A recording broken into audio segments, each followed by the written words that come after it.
Bapak Ibu guru hebat, perkenalkan saya Nelly Kasanova Simarmata, peserta PPG dalam jabatan kategori 1 gelombang 2. Unit kerja SMK Teladan Indrapura, Kabupaten Batubara. Dengan tujuan pembelajaran, siswa mampu menanggapi isi teks biografi dan siswa mampu memproduksi teks biografi baik lisan maupun tulisan. Terima kasih.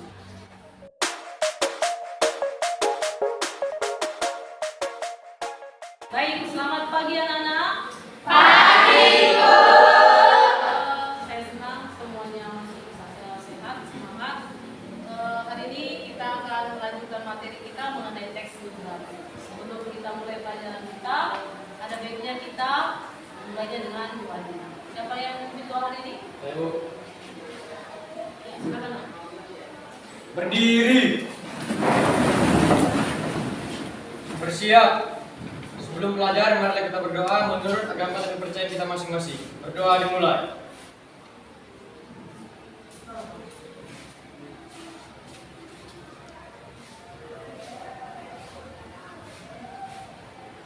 Berdoa selesai. Kepada ibu guru kita, beri salam. Selamat pagi, Bu. Selamat pagi, silakan. Ya, untuk hari ini saya perhatikan anak-anak ibu semuanya rapi, berseragam dengan rapi. Oh iya, baju mula. Ambil terus ya, rapi dan berikutnya, bagaimana materi kita? Ya, Bu. Ini kita orang. Tadi semua sehat. Tepuk tangan dulu.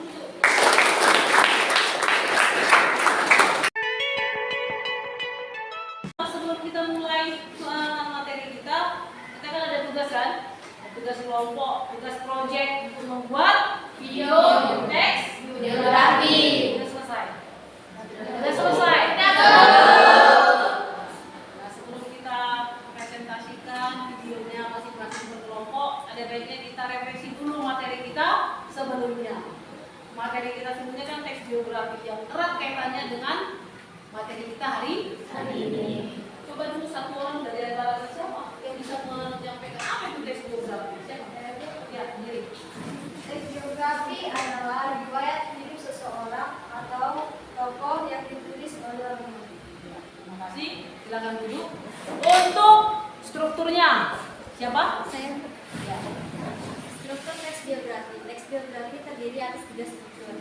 Yang pertama orientasi, yang kedua peristiwa penting, yang ketiga reorientasi.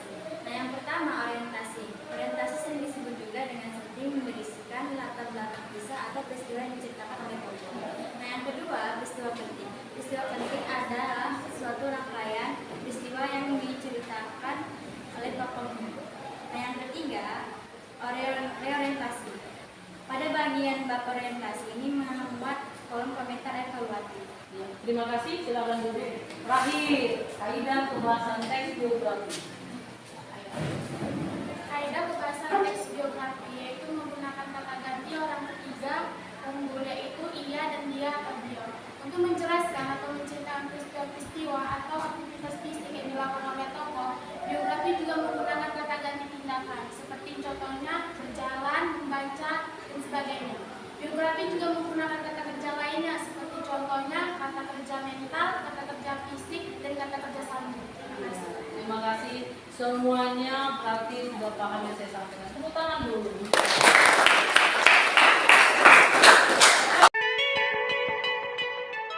Ibu mau dengar dulu. Apa kata-kata bijak kita hari ini? Apa kata-katanya?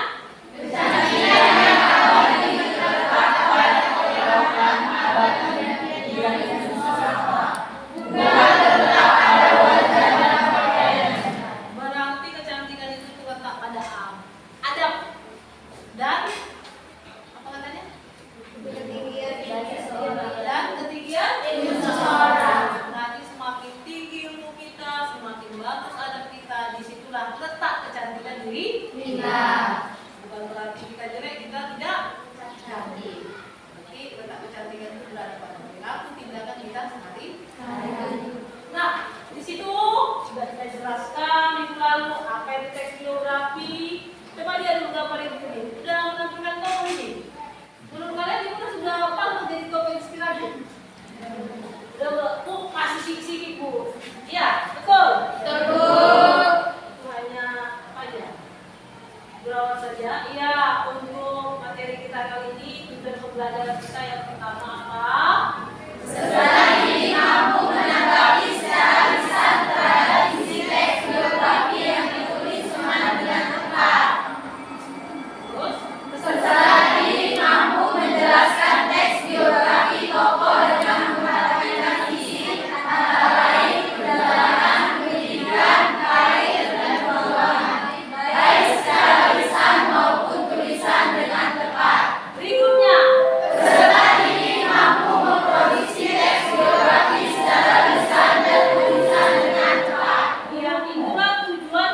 Berikutnya, ini yang Jojo suka ini. Siapa ini? Cristiano Ronaldo. Siapa Cristiano Ronaldo itu? Main bola Indonesia. Dunia. Inilah tokoh-tokoh inspiratif masa kini. Masih ada orangnya. Kalau kemarin kan RKK ini orangnya udah tiada, ya kan? Kalau ini dia masih ada. Nah, berikutnya inilah struktur teks biografi. Kok kenapa harus kita ulang? Karena nanti apa yang kalian sampaikan dalam video kalian harus sesuai dengan struktur. Oke, lihat itu di situ. Yang pertama tadi pengertian udah jelas, yaitu berisikan riwayat hidup seorang tokoh. Nah, untuk strukturnya yang pertama apa? Orientasi. Yang kedua, urutan peristiwa. Yang ketiga, reorientasi. Berikutnya. Nah, ciri-ciri teks biografi yang pertama apa? Biografi memiliki struktur yang terdiri atas orientasi, peristiwa, masalah, serta reorientasi. Berikutnya, biografi memuat berdasarkan informasi, fakta, serta disajikan dalam bentuk narasi. Terakhir, faktualnya apakah berdasarkan pengalaman hidup seseorang yang diceritakan dalam tokoh biografi tersebut. Itulah ciri-ciri teks biografi. Berikutnya, apa? Gaya bacaan teks biografi. Seperti yang disampaikan temanmu tadi, ada di sini 4 poin yang jadi kaidah kebahasaannya. Yang pertama apa? Menggunakan kata ganti orang ketiga, tunggal, ia, dia, atau beliau. Ia, dia, atau beliau. Orang ketiga tunggal. Berikutnya apa? Banyak menggunakan kata kerja pasif untuk menjelaskan peristiwa yang dialami tokoh. Iya. Ternyata teks biografi banyak menggunakan kata kerja pasif. Berikutnya. Banyak menggunakan kata kerja tindakan untuk menjelaskan peristiwa atau perbuatan fisik yang dilakukan oleh tokoh. Iya, itu kemarin sudah jelaskan. Apa namanya? Verbal, material. Berikutnya. Banyak menggunakan kata sifat untuk mendeskripsikan sifat tokoh seperti dan beroleh. Iya, banyak menggunakan adjektif atau kata sifat. Seperti jenius, ulet, apa katanya lagi? Nah, itulah yang menjadi kaidah kebahasaan teks biografi. Terus berikutnya, karena udah lihat di sini semuanya agak semangatnya menurut kita ice breaking dulu ya. Setuju? Setuju. Siapa dulu yang mimpin ice breaking kita? Ayo, Dewana. Semangat. Sebelum kita mulai pelajaran, mari kita lakukan SDG dulu ya teman-teman. Berdiri. Shalalalalalalalala. 1, 2, 3.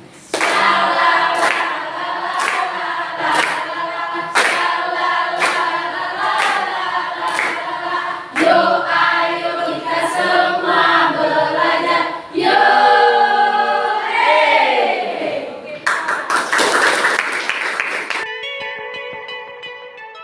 Saya sudah sampaikan di awal, hari ini kita akan presentasikan kelompok apa?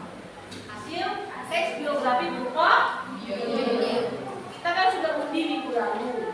Untuk hari ini kelompok 1 kan? Untuk kelompok 1 kita persilakan. Siapa?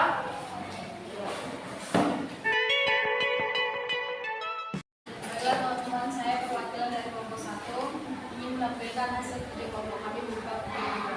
Perkenalkan, saya Agnes dari kelompok 1. Hai, perkenalkan, saya Agnes dari kelompok 1 SMA Swasta Teladan. Pada kesempatan ini saya akan memaparkan salah satu idola saya, yaitu Maudy Ayunda. Dimulai dari masa kecilnya, Ayunda versi Maudy atau yang kita kenal dengan Maudy Ayunda merupakan seorang artis, penyanyi, penyanyi, dan juga penulis. Maudy Ayunda lahir di Jakarta Lahirnya pada 19 Desember 1990.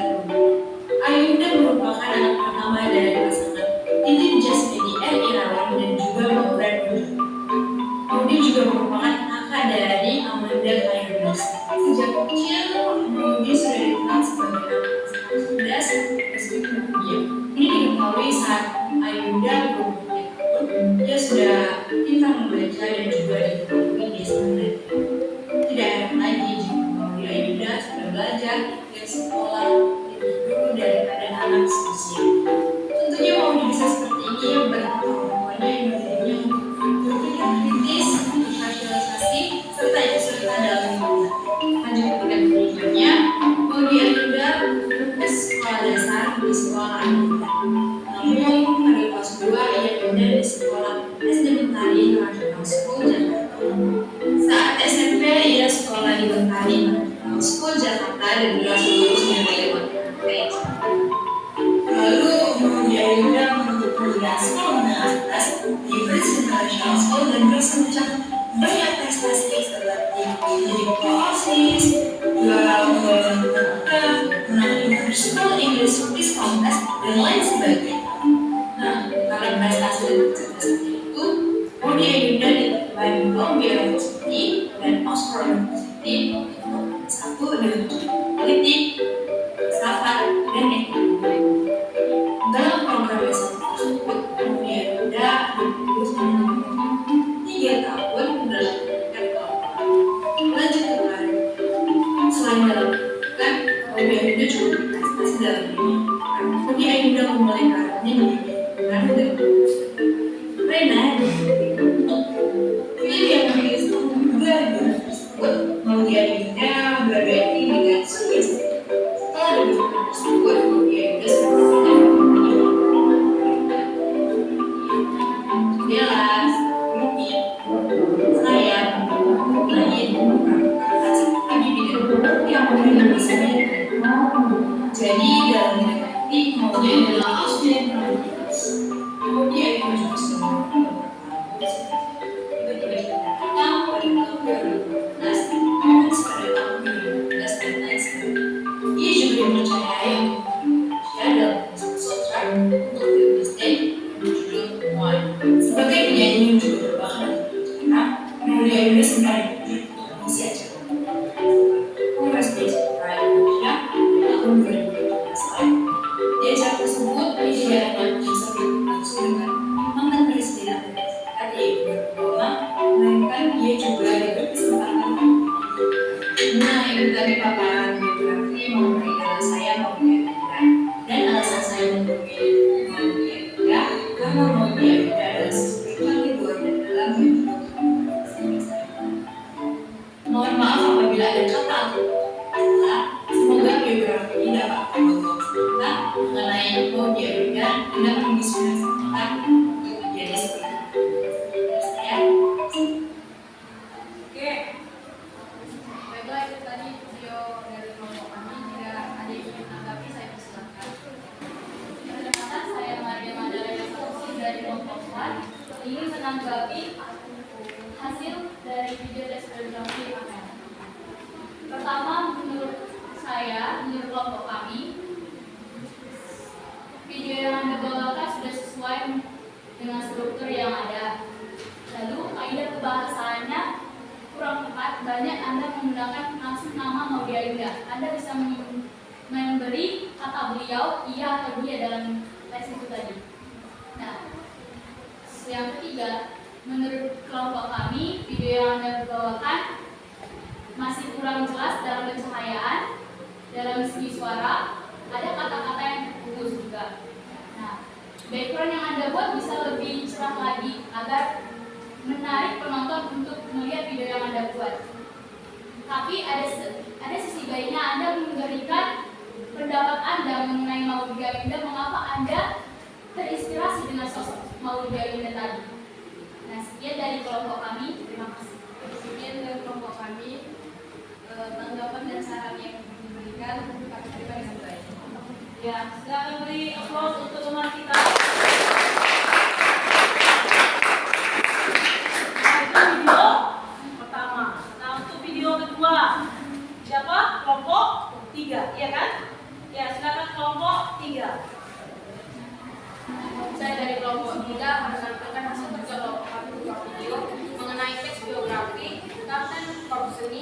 Kita PR Andreas Kandian. Halo, salam sejahtera buat kita semua. Perkenalkan, nama saya Tiara Drop dari 5 tahun dari kelas 21. Saya di sini akan menyampaikan sedikit biografi mengenai Kapten Seasonnya yang beserta Pierre Andreas Kandian. Siapa sih yang tidak kenal dengan Kapten kita yang satu ini? Dia merupakan pahlawan revolusi Indonesia yang telah gugur pada tragedi G30 SPK. Kapten Pierre Kandian lahir di Batavia pada tanggal 21 Februari 1939. Dia merupakan anak kedua dan anak satu-satunya laki-laki dari keluarga Dr. Aurelius Lamren Kandian dan Maria Elizabeth Cornet. Ayahnya merupakan seorang dokter jiwa berasal dari Minahasa, Sulawesi Utara, sedangkan sang ibu berdarah Belanda Inggris. Semasa kecilnya, dia hidup berpindah-pindah tempat mengikuti pekerjaan sang ayah yaitu seorang dokter. Pada masa Perang Gerilya, dia membantu keluarganya memberikan obat-obatan kepada pemuda pejuang gerilya yang untuk mempertahankan negaranya. Sejak kecil, Kapten Pierre Kandian tertarik dengan dunia militer. Saat membantu keluarganya memberikan obat-obatan kepada pemuda pejuang gerilya, dia sangat tertarik dan merasa kagum dengan pemuda gerilya dan saat itu mau merelakan nyawanya demi negara. Di situ dia merasa kagum dan ingin memasuki dunia militer sama seperti pemuda pejuang tersebut. Namun, keputusannya bertentangan dengan permintaan kedua orang tuanya yang berkeinginan Pierre Kandian lanjut sekolah dalam bidang kedokteran. Walaupun keinginannya sempat ditolak, Kapten Pierre Kandian tetap bersekolah dengan baik dan memasuki Akademi Militer Nasional yang sekarang dikenal dengan AKN.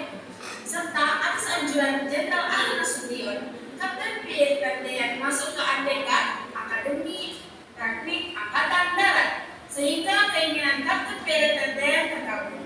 Saat berada di Akademi Militer, Pierre merupakan pribadi yang ramah dan bertanggung jawab.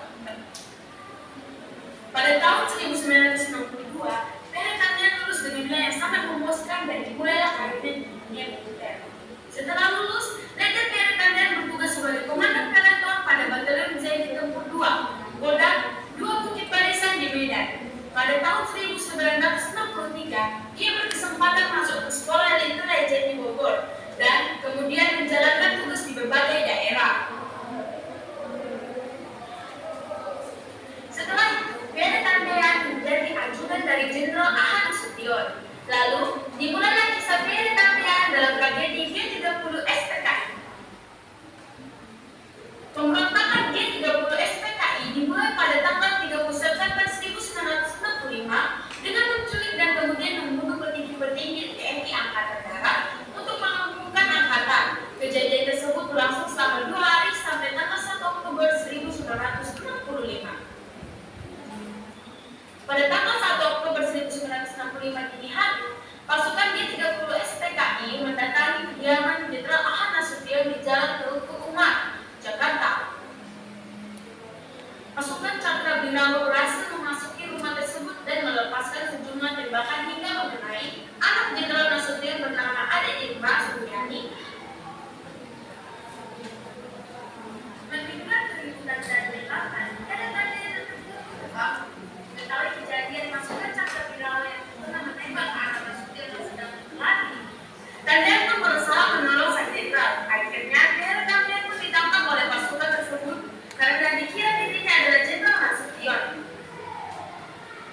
Bersama dengan perwira TNI Angkatan Darat lainnya, Pierre Kandian diculik dan kemudian dibunuh oleh PKI. Setelah mengalami siksaan yang cukup berat, Pierre Kandian ditembak. Jasadnya lalu dimasukkan ke dalam sumur tua di kawasan Pondok Gede, Jakarta yang dikenal dengan sebutan Lubang Buaya. Begitulah kisah akhir hidup Pierre Kandian. Nah, dari kisah tersebut, kita dapat mengambil beberapa sikap baik Pierre Kandian yang bisa kita ikuti. Contohnya, sikap rasa bertanggung jawab dan berusaha keras. Dia bertanggung jawab walaupun dia sudah turun, dia tetap melaksanakan tanggung jawabnya sebagai seorang ajudan untuk menolong sang jenderal. Dan rasa usaha kerasnya diri mencapai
bedanya signifikan, ya kan? Tapi nanti kita bahas bedanya ya, karena masih ada video satu lagi dari kelompok 2. Ayo kelompok 2, silakan. Selamat pagi teman-teman. Pagi. Saya perwakilan dari kelompok 2 akan menampilkan hasil kerja kelompok kami yang berupa video biografi.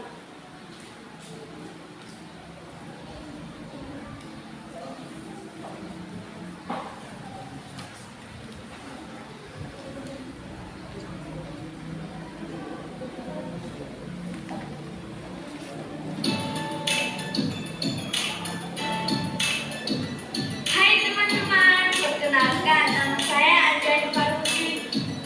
Masih ingat siapa pengarang buku Habis Gelap Terbitlah Terang?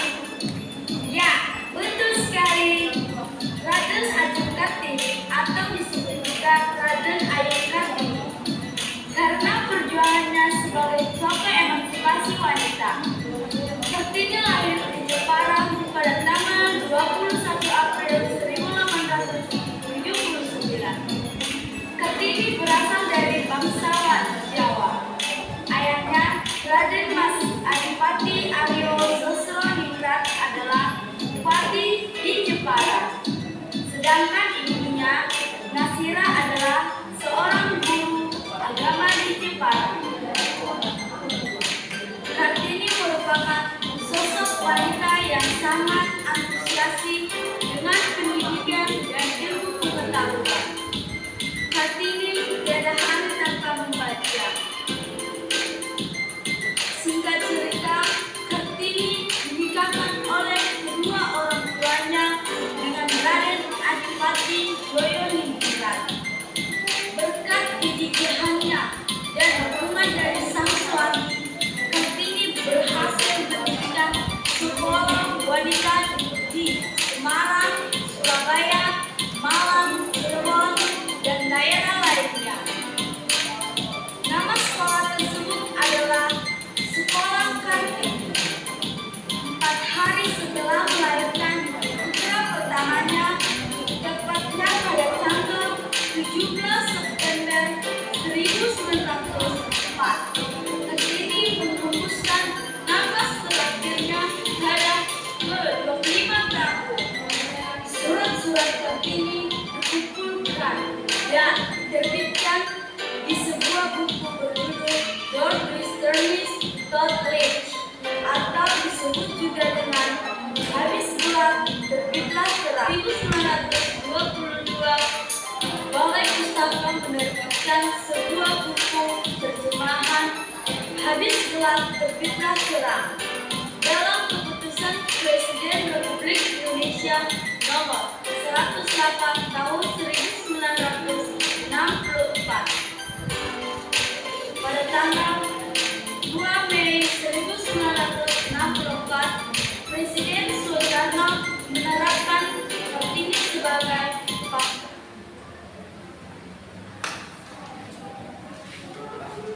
Pada tanggal 2 Mei 1964, Presiden Soekarno menerapkan Kartini sebagai pahlawan nasional. Soekarno juga menetapkan hari lahir Kartini 21 April, diperingati sebagai Hari Kartini sampai sekarang. Yang dapat kita teladani dari Ajeng Kartini yaitu rendah hati, hatut, dan menghormati orang tua, berani dan optimis, tak berhenti belajar, cinta tanah air dan bangsa. Semoga bermanfaat bagi kita semua. Sekian dan terima kasih. Nah, setelah menonton video yang tadi, apakah ada yang ingin menanggapi? Menurut saya, satu kesesuaian dengan struktur teks biografinya, menurut saya sesuai karena dia menceritakannya mulai dari pengenalan tempat lahir, tanggal lahir, dan sampai perjuangannya yang menciptakan buku Habis Terang Terbitlah Gelap. Kedua, kesesuaian dengan kaedah bahasanya. Menurut saya kaedah bahasanya belum, karena dia masih menggunakan kata Ibu Kartini, belum menggunakan kata beliau, ia, Ketiga, kelebihan video teks biografinya menarik karena dia menyampaikannya dengan semangat dan dia sesuai dengan backsound lagunya yang bersemangat. Kekurangannya adalah matanya sepertinya melihat teks yang akan disampaikannya untuk depan videonya. Dan penyampaian aspek presentasinya adalah dia menyampaikannya dengan baik karena dia menyimpulkan bahwa Ibu Kartini itu seorang wanita yang baik untuk menjadi panutan untuk perempuan di Indonesia. Terima kasih. Ada lagi saya ingin mengomentari video si Akeli.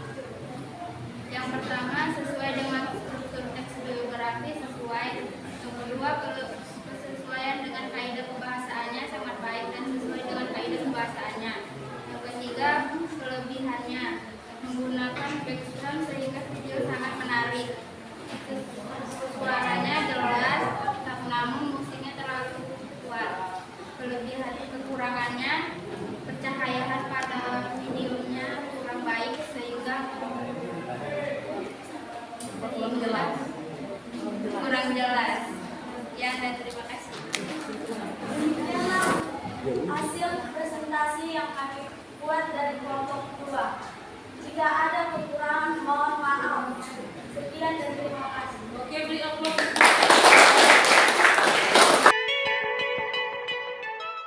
Menurut kalian video siapa yang menarik mulai dari pertama sampai yang ketiga? Yang video keberapa? Ketiga atau yang pertama? Pertama. Semua punya selera beda deh. Nah, untuk menentukan siapa videonya yang paling bagus, di sini saya sudah membuat LKPD-nya. Perhatikan bagus-bagus anakku. Nah, apa-apa aja yang mau kita nilai dari teman kita, apakah sudah sesuai atau belum, ini lihat. Baik. Hasil pengamatan video teks biografi kelompok. Ya. Yang pertama, kesesuaian dengan struktur teks biografi kelompok 1 sesuai nggak? Sesuai. Nah, tadi kan sudah saya bagikan rubrik penilaiannya kan? Coba lihat di situ. Ada kan tentang nilainya kan? Ada? Ya, 27 sampai 30 kalau dia sesuai. Sangat baik. Nah, yang kedua, kesesuaian dengan kaidah pembahasan teks biografi. Tadi kan teman-teman sudah menjelaskan apa biografi tokoh-tokoh idolanya kan? Dari teksnya itu mereka ada nggak di teks itu terdapat kaidahnya? Ada atau tidak? Pasti ada. Sedikit banyaknya kita sudah dengar, sudah melihat langsung dari videonya. Berikutnya yang ketiga, apa kelebihan videonya? Ya, perlu saya tekankan di sini. Setiap namanya hasil karya nggak lepas dari namanya kelebihan, kekurangan. Tidak ada yang sempurna, maka dari itu ada proses yang namanya belajar dan perbaikan. Jika ada kekurangan, maka ada perbaikan. Iya kan? Jika ada kelebihan, maka harus ada peningkatan. Dari video pertama, kita sudah lihat ada keunggulan dari video pertama. Cara menyampaikannya itu santai kan? Santai, lalu ada diiringi backsound. Terus ada juga kekurangannya, terbata-bata atau hilang timbul suaranya kan? Mungkin karena HP-nya kurang canggih ya kan? Mungkin. Terus pengambilan cahayanya itu kurang tepat. Karena apa? Satu, dia melihat situasi untuk mengambil video kan melihat situasi berisik atau enggak? Jauh dari keramaian atau enggak? Iya kan? Kalau jauh dari keramaian identik dengan sembunyi-sembunyi. Kalau sembunyi-sembunyi ini identik dengan kegelapan, iya kan?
mungkin karena tegang.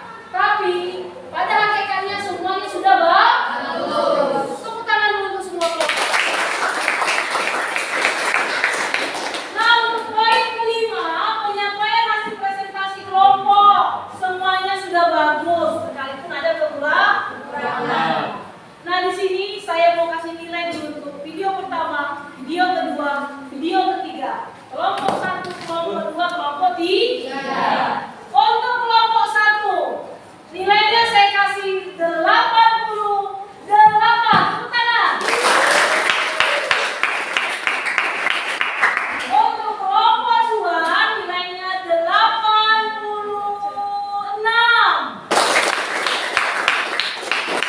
Terakhir, untuk kelompok 3, berapa? 90. Iya, 85.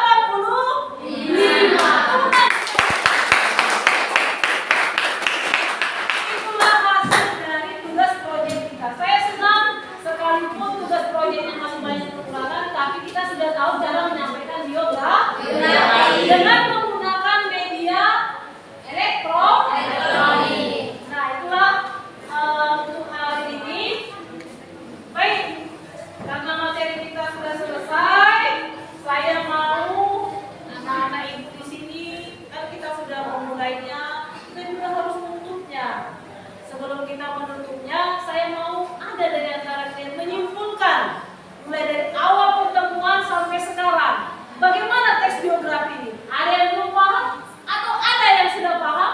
Atau semuanya sudah beres, sudah paham? Ada yang menyampaikan?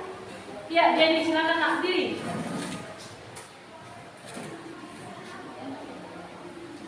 Saya rasa dari materi sebelumnya hingga saat ini, Ibu Nelly sudah menjelaskan dengan baik, sehingga saya dan teman-teman yang lainnya sudah paham mengenai materi biografi. Ya, bagus, tepuk tangan. Singkat, saya mau satu orang lagi. Siapa? Ayo, Maria. Menurut saya, teks biografi ini sudah cukup kita mengerti dari tujuannya, dari struktur, kaidah, dan penyampaian itu sudah tepat. Bisa kita bilang tepat dalam penyampaian yang dikatakan Bu Nelly tadi. Nah, kita mungkin sudah paham apa tujuan dari teks biografi, mengenal tokoh yang menginspirasi diri kita sendiri. Dan kita juga jangan asal menempatkan teks biografi itu sebagai apa gitu. Apakah sebagai contoh yang negatif atau yang positif? Kita ambil sisi positifnya, seperti tokoh Maudia Yuda, sosok seorang yang sangat berani dalam mengambil langkah untuk masa depannya sendiri. Nah, dari situ kita bisa mencontoh dari tokoh-tokoh yang menginspirasi. Itulah tujuan dari teks biografi tadi. Sekian dari saya, terima kasih. Ya. Ya, terima kasih Tuan dan Ibu. Saya puas dengan hasil hari ini karena semuanya saya rasa tidak ada yang tidak mengerti, semua mengerti. Oleh karena itu, untuk menutup pertemuan kita kali ini, saya mau ditutup dengan doa. Ayo, Randy silakan karena kita waktunya sudah habis. Silakan Randy. Sebelum kita pulang, marilah kita berdoa menurut agama dan percaya kita masing-masing. Berdoa dimulai.